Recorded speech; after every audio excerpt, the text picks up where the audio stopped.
everyone, and welcome to the Rose Review. My name is Alejandro Ramos, and I am your host.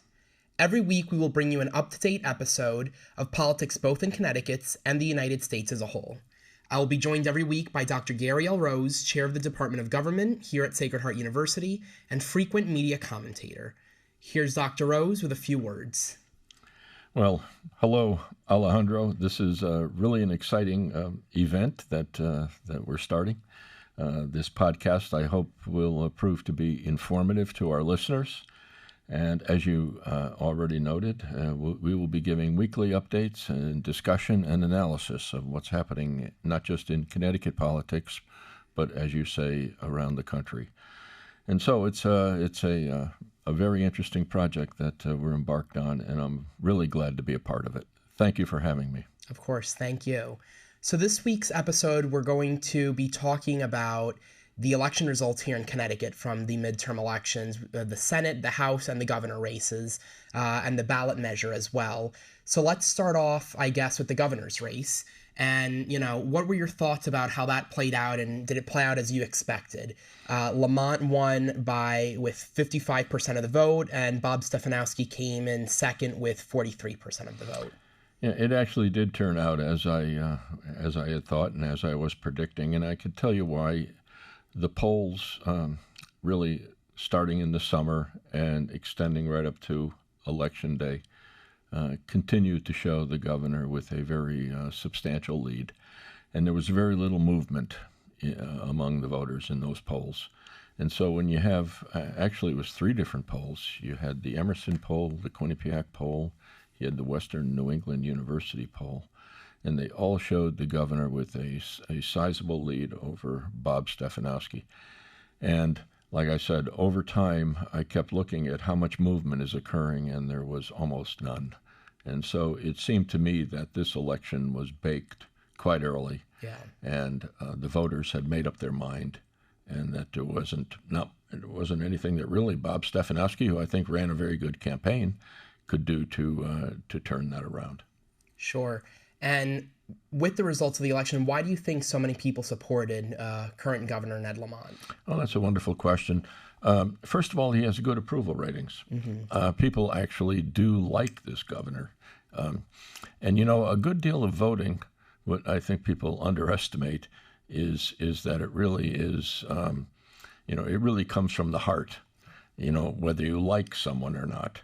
And Governor Lamont is a likable individual, and furthermore, he did some interesting things with the budget and taxes.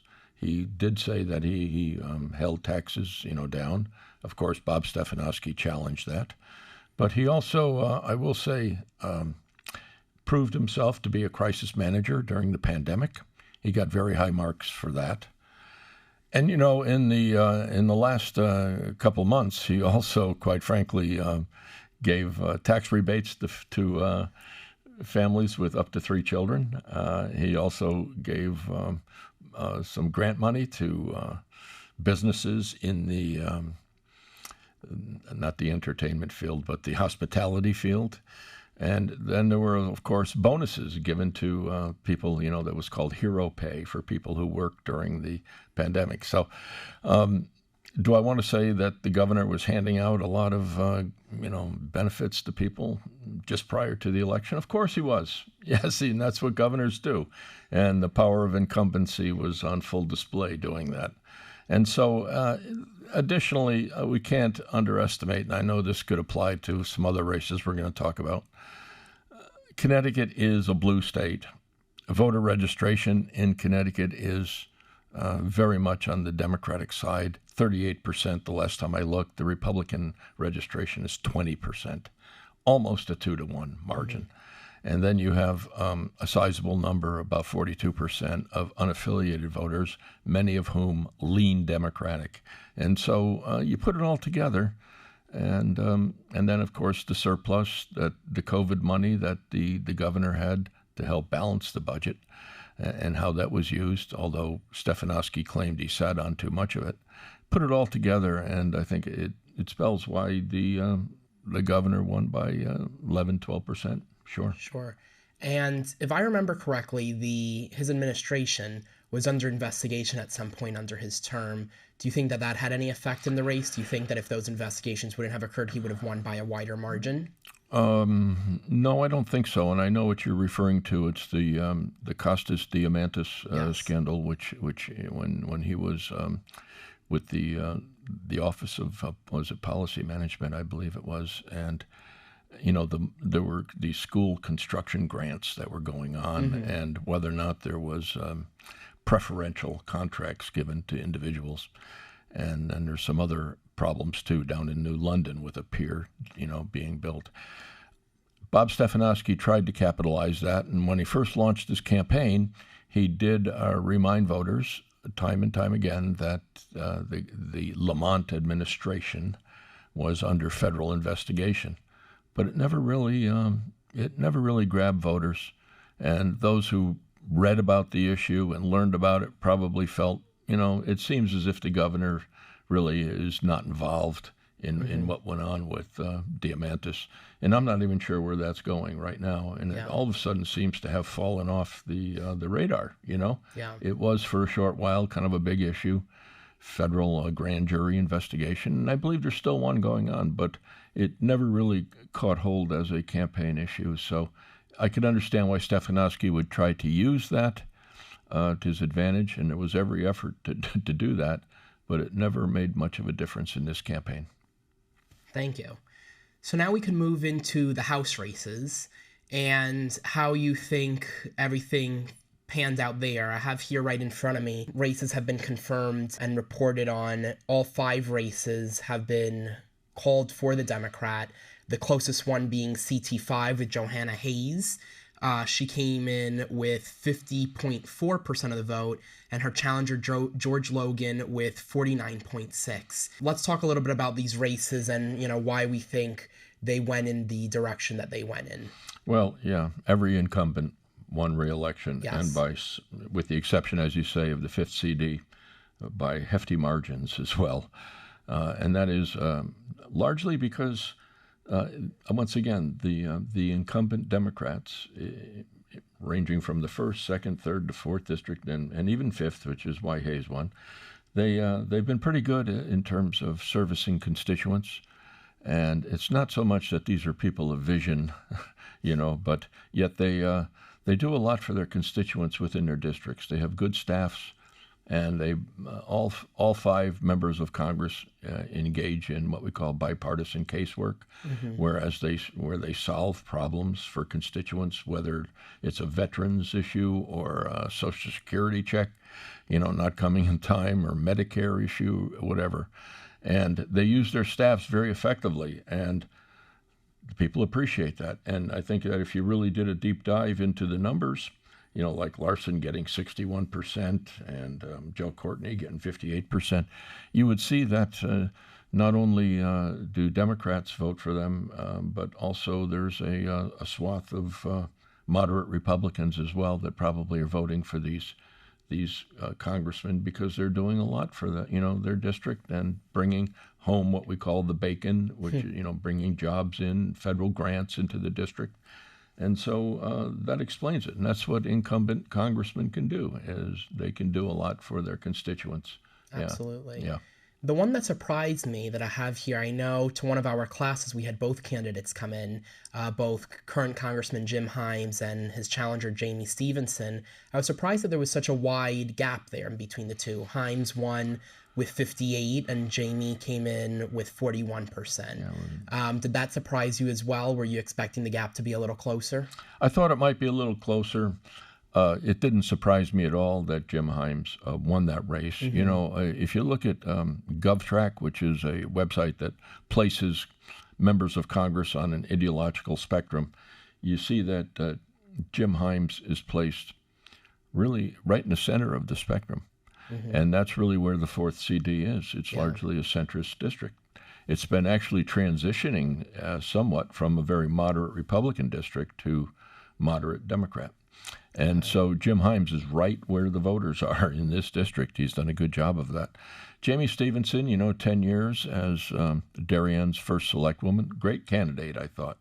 Excellent choice of the party to field her. But at the same time, I think she had a difficult time convincing voters why change was needed. I know she tried to link, Jim Himes to inflation and so forth. But once again, I think it was very, very hard to move voters in the fourth towards her candidacy. Yeah.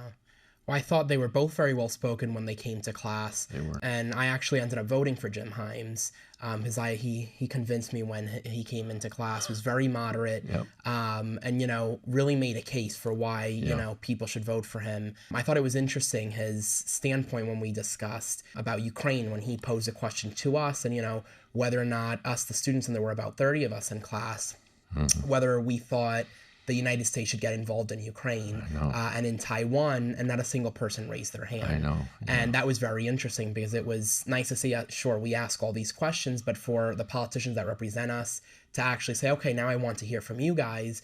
What are your thoughts? And, over the course of, having all these politicians coming to the school and doing these talks, I think he was the first one that did that, really threw a question to us and said, I want to see what your thoughts are. That's right. Yeah, he put that question to the class, I remember. And I'll be honest with you, I was pretty surprised at the fact that it was almost unanimous, if I remember right, that the students said it was not worth fighting for Taiwan and not getting involved in Ukraine. And I was a little surprised at that. I understand that, like, the Taiwan problem is complicated. At the same time, it is a thriving democracy. And if China does move on Taiwan, and that's a democracy that's going to be crushed. And Absolutely. I was a little surprised. Maybe you could explain that better than me, why so few students see that as a problem.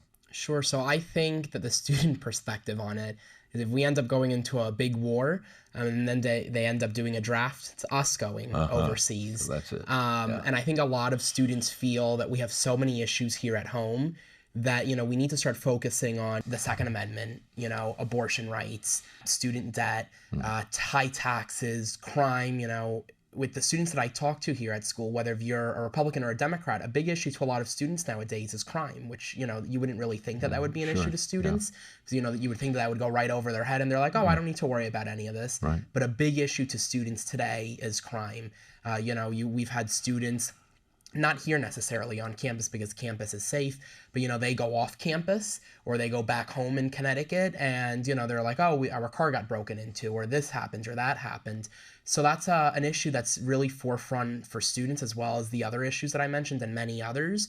And at this point, we're like, we need to start figuring out things at home before we go to our neighbors and say, oh, let's help you out.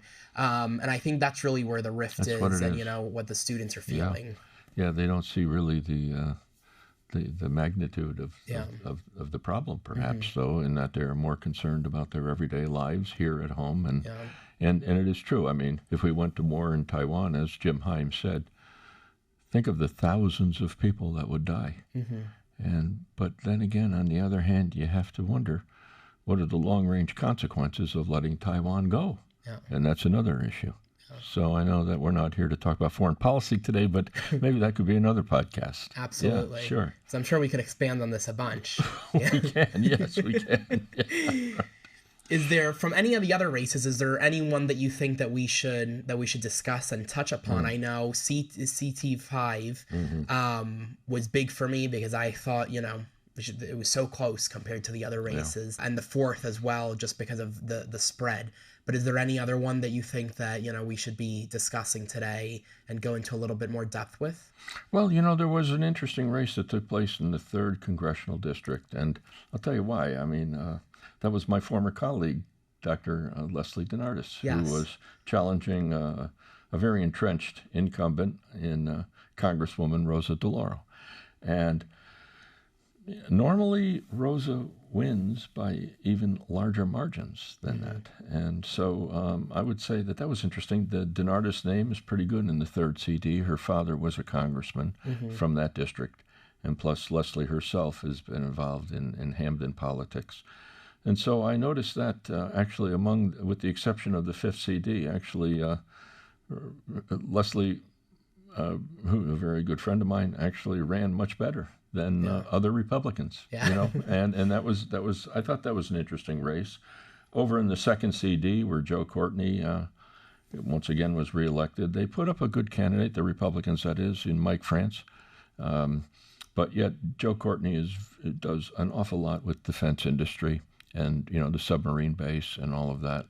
And he's one of these congressmen in the 2nd District that doesn't seem to be, progressive, but he just really is more concerned about constituents and jobs, and particularly his connection to the defense industry. And of course, over in the 1st CD, there was no comparison. I got my figure shows 61-38. Yes. And John Larson, of course, is a household name in there and in the 1st CD, and there was no competition whatsoever. And so, yeah, I wish that we could have a more competitive two-party system in Connecticut when you really look at these results, and we haven't even spoken about the Senate one yet. Mm-hmm. But right across the board, you can really see just how blue, if you will, Connecticut has become. Absolutely. And the only place now where the Republican Party seems to have, some success is really in the municipal elections during the odd number years. And if you do an analysis there, you'll find that a good number of town councils are controlled by Republicans. So it's, the Republican Party is not gone by any means, but as far as having a statewide presence, and of course even the state legislature itself, which we haven't mentioned, is heavily Democrat still, and that has remained. And then all the other down ballot races like of AG, Secretary of the State, Treasurer, Comptroller, right across the board, statewide, very blue, very Democratic, and you got to go way down to the base of our elections to see where the Republicans are doing well. Municipal elections. Yeah. And because you've mentioned it a few times, so what are your thoughts, and what do you think the importance is in these races, especially congressional districts and even legislative districts in states, for the assembly? Do you think it's more important that politicians that, it doesn't really matter what side they're on as long as they're moderate, but as long as they're actually doing the bidding of their constituents? Do you think that because we see it, depending at what state you look at, sometimes you have Republicans voting for Democrats and Democrats voting for Republicans for that very reason, that they feel that they're well represented and well taken care of by their representatives. Do you think that's more important than, other things perhaps? Yeah, I think that's really it. Yeah. Once again, it comes back to name recognition, and it also comes back to, when voters walk to the polls or go into the voting booth, what has this member of the House or members of the Senate, or, state legislature, what have you, what have they done for this community of ours? Mm-hmm. And that's not to say there isn't party line voting out there, and that's something I do want to mention shortly. But a lot of the election victories that have taken place not only reflect how blue Connecticut has become, but also the fact that, so many incumbents have been reelected, and they have the name recognition, and incumbents do provide services for voters that challengers often cannot. And, another thing, too, there was this old, I don't know, it was almost like folklore that in an election, undecided voters would break for the challenger. But I didn't see that in this election. Yeah. No. Undecided. There were some undecided voters, but from what I can tell from the numbers, it looks like even the undecided voters went with the incumbents. Mm-hmm. Yeah. The power of incumbency. It's a huge factor in American politics. Absolutely. Yeah. And the other races that, that took place here in Connecticut, other than, the governor, of course, but the other positions, the AG and all these other positions, did anything surprise you with those races, or did, it went as expected? Well, that's a great question. And quite frankly, I think what is surprising me a little bit here is we have had a history of split ticket voting in Connecticut, but increasingly I've been suggesting that because of polarized politics, it's becoming more straight ticket voting, and coattails are playing a greater and greater role. Yeah. The governor's coattails, and as I look at the figures in front of me right now, it really does show that there was a great deal of straight ticket voting, right on down in the down ballot. because when you look at the numbers, the percentages that Ned Lamont got, Dick Blumenthal, the two figures at the top of the ticket, and then take a look at the figures in the congressional races, and then when you go down also to the AG, Secretary of State, Treasurer, Comptroller, it's very similar, Yeah. to what the top of the ticket got. Yeah. Which leads me to believe that a lot of people just went right in with the bubbles. Now, I used to say at one time, pull the lever, but you don't do that anymore in Connecticut, and filled out the bubbles right across, and that's it. Yeah. So straight ticket voting is I think a very real part now of Connecticut politics. Yeah. And I'm glad you brought up riding the coattails, because that was going to be a question that I was going to ask you. And how grand you think that, how often that took place in this election, and to what degree? Do you really think that that really had a big effect because of the popularity of Governor Lamont? I do. That people just went straight down? Yeah. I know that the Republicans were hoping that Biden's low approval rating would take the whole ballot down, but it was Lamont's popularity that really, I think, saved the day for a lot of, well, I'm not even sure about saved the day, but helped, let's put it that way, candidates on the down ballot. Yeah, sure. And I think that, again, his coattails, his popularity is exhibited in just the the percentages that he got versus, the percentages in the lower parts of the ballot. They're very similar. So people were hanging on to Lamont's coattails. Yeah. He was the symbol of the Democratic Party. He's what the Democratic Party represented, which is what governors always do, just like in a presidential contest, it's the president. And they felt good about the governor, and therefore they felt good about his party and those that were on the ballot with him. Do you think if it wouldn't have been Governor Lamont, or it would have been Governor Lamont but with a lower approval rating, that some of these people that were elected either to the House or for the statewide positions wouldn't have been elected? Do you think that would have made an impact? Yeah, that's wonderful. Yeah, I think that, again, if there was a highly unpopular state governor here in Connecticut, one with extremely low approval ratings, who was out of favor with the voters, I'm certain that, I'm not saying that it would have been a Republican sweep by any means, but I'm certain that on the down ballot there might have been some more victories for the Republican Party. So I think really in a nutshell, it was Lamont that really helped so many members of his party. And again, if the unfavorable ratings were extremely high for him, that would have showed up on the down ballot. Sure, absolutely. Absolutely. And I'm looking here, it's, once again, we have a trifecta status. Here we go. With the state assembly, the House and the Senate, and then, of course, the governor. Do you see that changing anytime in the future? Do you think that that's going to be, let's look out, 10, 15 years from now? Do you think that there's any chance that, Connecticut would not have a trifecta? Oh, that's a hard one. It's been so long since we've been able to break this, and I'm looking at some figures here. What do we have? We have 23 Democrats in the state Senate and only 13 Republicans. How do they overcome that? That's very hard. That's a big margin right there. And over in the state House, my figures show, and these might be a little dated because there's still some races that I think are still being counted. But what do we have? 92 Democrats, 59 Republicans, and so.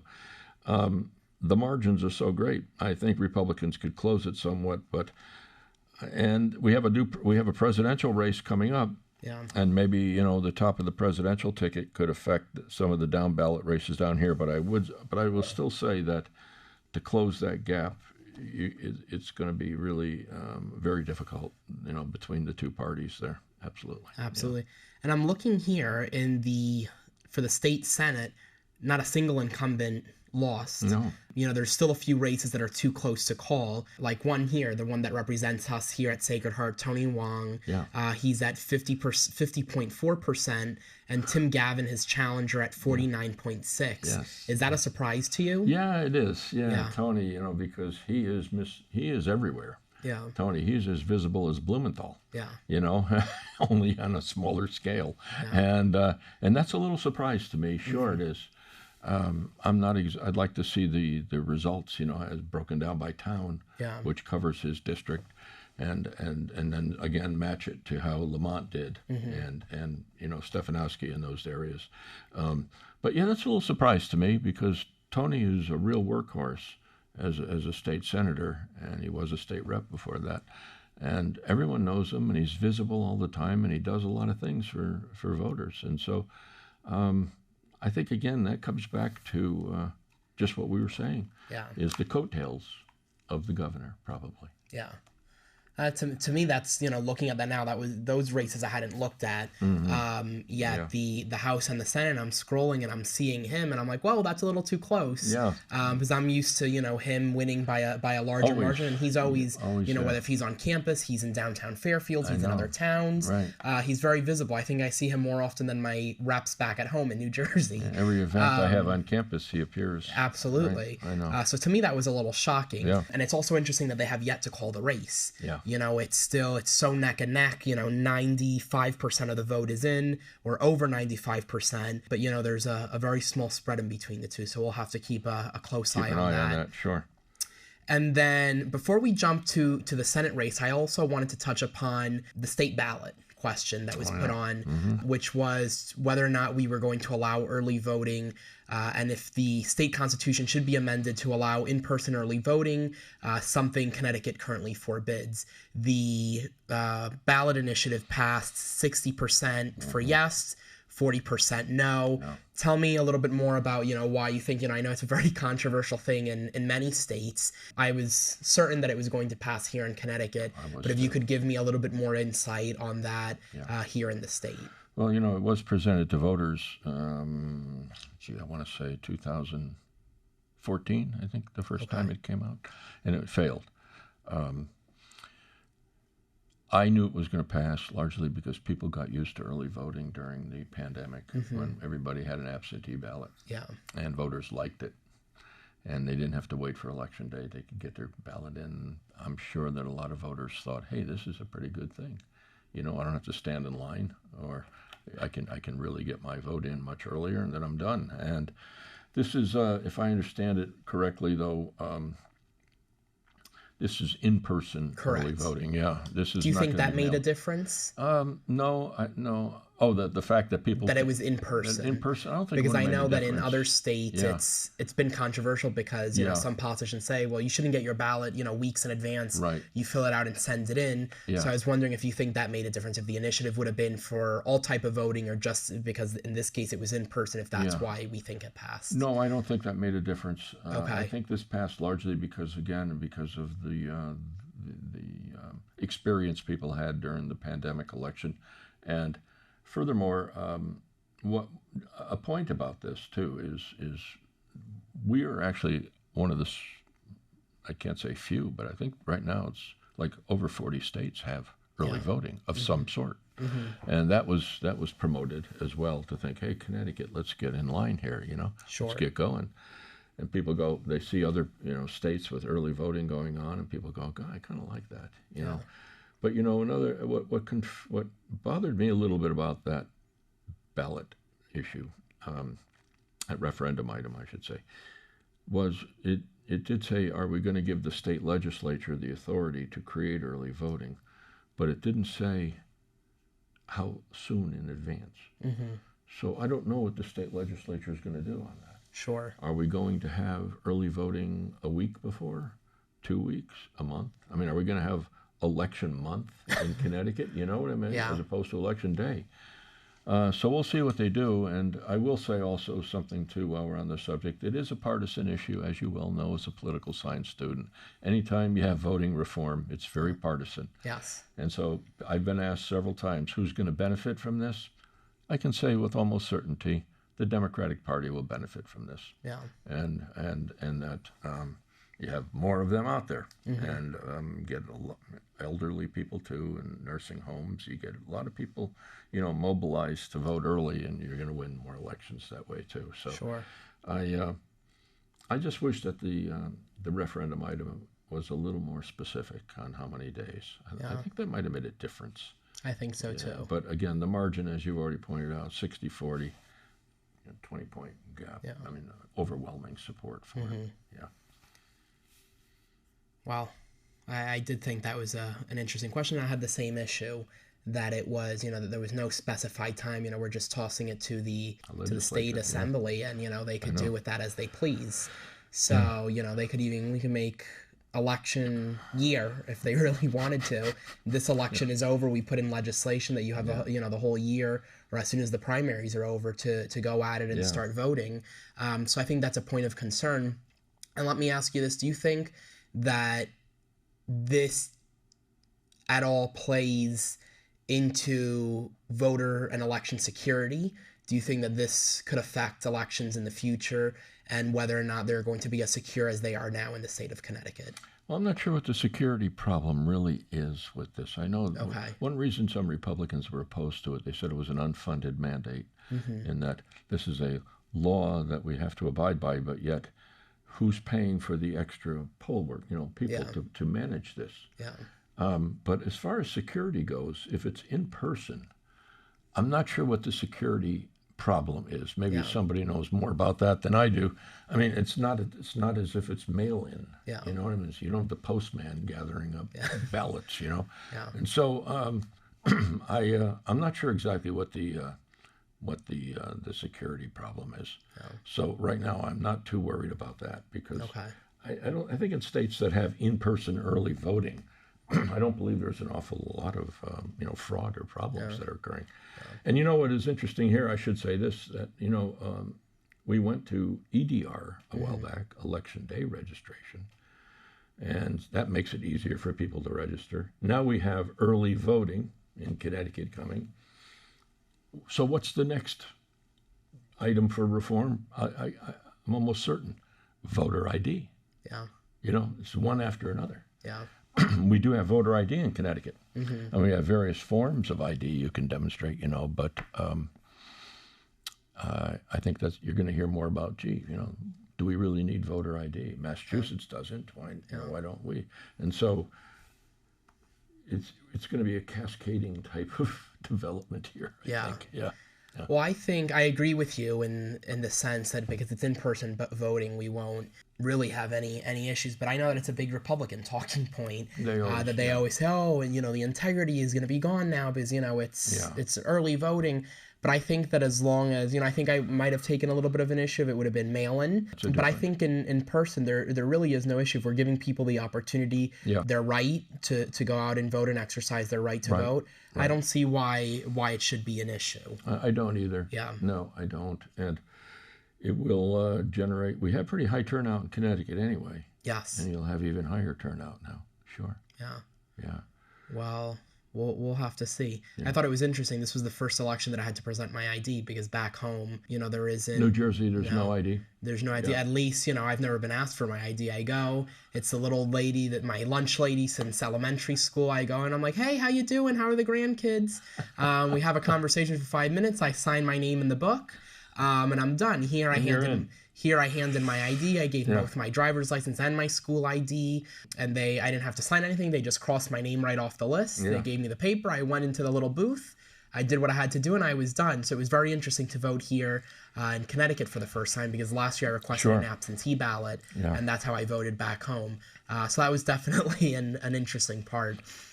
Now, one more thing about early voting. What is interesting is we were looking at yesterday when I was on the other show. We were looking at raw numbers. Excuse me. And it's amazing how much of a drop-off there was in terms of the number of people that voted for governor versus the referendum item. Huge drop-off. But it did pass, though. Yes. So now I think it's appropriate to jump right into the U.S. Senate race. Between Dick Blumenthal and Leora Levy. He won with 57% of the vote, and she came in second with 42%. He was actually on campus yesterday. I don't know if you knew that. Blumenthal was here yesterday for the Kristallnacht commemoration. Oh, was he? He spoke at it. He had a very moving speech. And then, he was there in the crowd until the event was over. I was surprised that he ended up coming. He was there. It was the day right after Election Day. Well, I have to ask you, why would you be surprised that Dick Blumenthal is here? Blumenthal shows up everywhere. Yeah. That's what I'm saying. Yeah. I'm being a little facetious. Of course. But every major event he's Yeah. at. Yeah. But that one I know, given his own faith and so forth, it's very course. important to him. Yeah. Yeah, in But fairness. you would think that these, politicians, the day after election day, they would need a break, after running around for months. No. But he was there, he was ready, and it was nice to me. He seems like a very nice guy. Yeah, well, he was my Constitution Day speaker once, too. Oh, was he? Yeah, he was. Yeah, I brought him. you put on a great series with the Constitutional Day speakers. I know this year we had a great speaker last year. It was actually one of the candidates that won election this year, The AG. Tong. Yeah, Yes. Tong. Speaking of Tong, Sure. and not to get off the track, but I'm looking forward to the next gubernatorial contest where it's going to be William Tong against Tony Wong. And I said that to a reporter the other day. You got a kick out of it. But, something, there's possibility to that. Yeah. Yeah. Asian Americans are rising in importance and in Absolutely. politics. We have an Asian American attorney general here. And I have a feeling, honestly, because I can't imagine Lamont's going to go for a third term. No. Although there's no prohibition on that. Mm-hmm. But the last governor who went for a third term was John Rowland, who, of course, ended up in federal prison. Oh, great. Yeah. And so twice, actually. Wow. Which hard to believe. But I'm thinking that William Tong might use the attorney general position as a launching pad for a gubernatorial contest. And he seems to be more of a moderate. Well, I don't know. From the conversation that we had last year, at least, we were only talking about the Constitution. Yeah. But all the points that he was making there, he seems like a moderate. Do you think that he's, a little further to the left than I believe? I think he is. Okay. But at the same time, I think that he's a very personable guy. He'll have a good record as an AG, fighting for the people. And, the Democratic Party is a little more, as you know, to the left in Connecticut than the whole independents. And so he could get the nomination, I think. Okay. Sure, I do. Yeah. It'll be interesting to say that I know possibly the next governor. Yeah. But then back to the Senate race. Yeah. Was there anything? I mean, I was not surprised whatsoever with the results of the election. Tell me a little bit more about the Senate race and how you think and how it panned out and all. Well, once again, I say, my figures show a 14-point difference. Yes. Again, the polls, like I mentioned with the governor's race, the polls consistently showed Dick Blumenthal well ahead of Leora Levy. And there was one poll that was done by the Connecticut Examiner, but that was really more of a Republican poll that showed a closer race. I didn't put a lot of stock in that. But no, I'm not surprised at this. Leora Levy was essentially nominated as a result of Donald Trump's endorsement. Yeah. And it was the Trump Republicans that, that basically catapulted her to the nomination over a much more experienced lawmaker in famous Claridis, who was the House Minority Leader at one time, for quite a while. So basically, what happened there, and this is what happens: ideological activists nominated their candidate as a result of their commitment to Donald Trump, and this is not Trump country, not at all. And the end result is what we saw on Tuesday, and she didn't move beyond her factional base, really. Maybe a little more, among some other Republicans, but for the most part, it was a landslide election. Yeah. And you would think that people would know that, that's going to happen. I mean, you see it time and time again where either from the far right or the far left, if a candidate wins the nomination and does not do a good job of moving quickly to the center, which she did not do, then, and particularly when you're up against an incumbent senator who's a household name, we knew a landslide was going to happen, and there was one. Well, I thought the Republicans made a big mistake with nominating her over Claridis. I think if it would be Claridis, there would have been either a closer race and she would have really given Blumenthal a run for his money. Much. She was more of a moderate, has the experience. Yeah. And, we're seeing this, and we'll talk about this in the next episode. He makes these endorsements sometimes, and, sometimes, and depending what state, it goes over very well. Yeah. And, the person blows it out of the water, but then we have these other situations where, sure, they blow it out of the waters in the primary, but then comes to the general election and they're being blown away because there's no way that a candidate like this could be ever elected, especially in a state like Connecticut. Not electable. And you look at other states too, and we're having the same issues. So to that point, do you think that it's time for Trump to get out of the political spotlight and, just let politics play out on its own without him sticking his foot everywhere? Yeah, well, two comments I want to make. First of all, regarding Leora Levy, I don't know if you watched the debate between Blumenthal and her. She was actually quite good. Yeah. And very aggressive. And as I said yesterday on the other show I was on, I don't think we've seen the last of Leora Levy. Mm-hmm.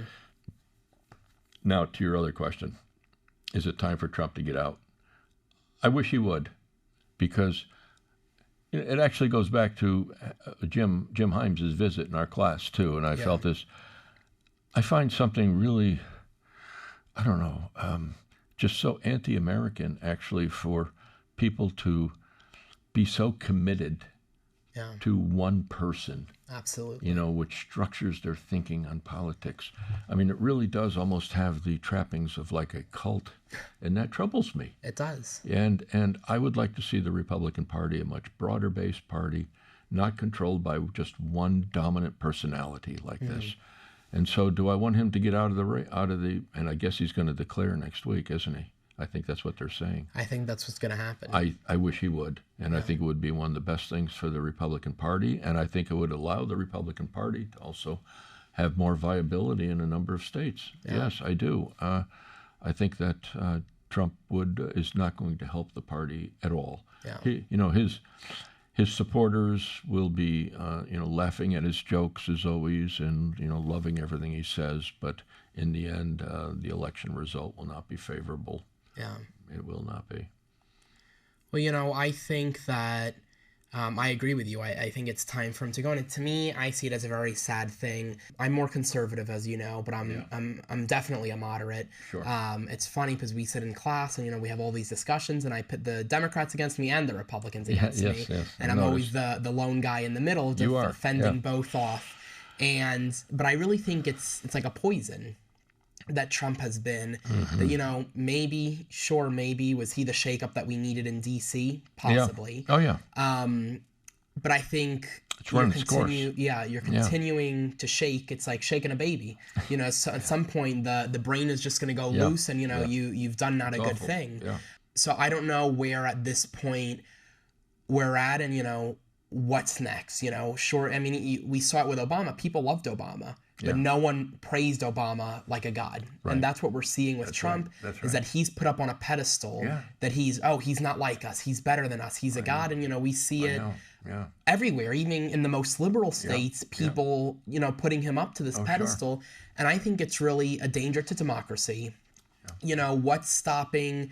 we had January 6th. What's stopping something worse from happening? Or for January 6th, God forbid, to happen again, and for them to actually do damage or to hurt people, hurt our Congress people or our senators? I think it's a really sad, that was a very sad day for America. Yeah. And I think if we continue down this path, nothing good is going to come from it. Yeah. Well, the Constitution does allow Congress to prohibit somebody from running for president. Really? Yes. Did you know that? I did not know. Yes, it can. Yes, you can. People who are engaged in an act of rebellion, check it out on the 14th Amendment. Okay. And they can actually pass a law prohibiting somebody from running. And honestly, I got some issues with that, but at the same time, I don't think I would really be too upset over that if, in fact, he was excluded from our politics once and for all. And it is true. I mean, I know that not everything that happened on January 6th can be attributed to him, but but he was a catalyst for that. There's no question about it. Yeah. And he didn't show any type of concern for the peaceful transfer of power, and to not concede and to constantly, foment all kinds of resistance and anger. I just felt it was so non-presidential that I agree. I don't want to see him in the arena again, but I know he's going to come in again. Yeah. And like you mentioned, the 14th Amendment, I'm going to have to do some more reading on the Constitution. We'll read it after this. Yeah. Is that My concern with that is if they do that, don't you think that it could possibly make things worse, especially with his base? Them that saying they would be angry about it. Yeah, because it plays into his that's a very narrative good of point. everyone's against me. No one, no one's here. It's so I think that plays right into his narrative. It could, and I think that can make things a little bit worse. It's a very interesting point. It's the post-Civil War. That's what that was about, and so. Yeah, it would. Maybe it make him look even more grander in the eyes of his supporters. Yeah.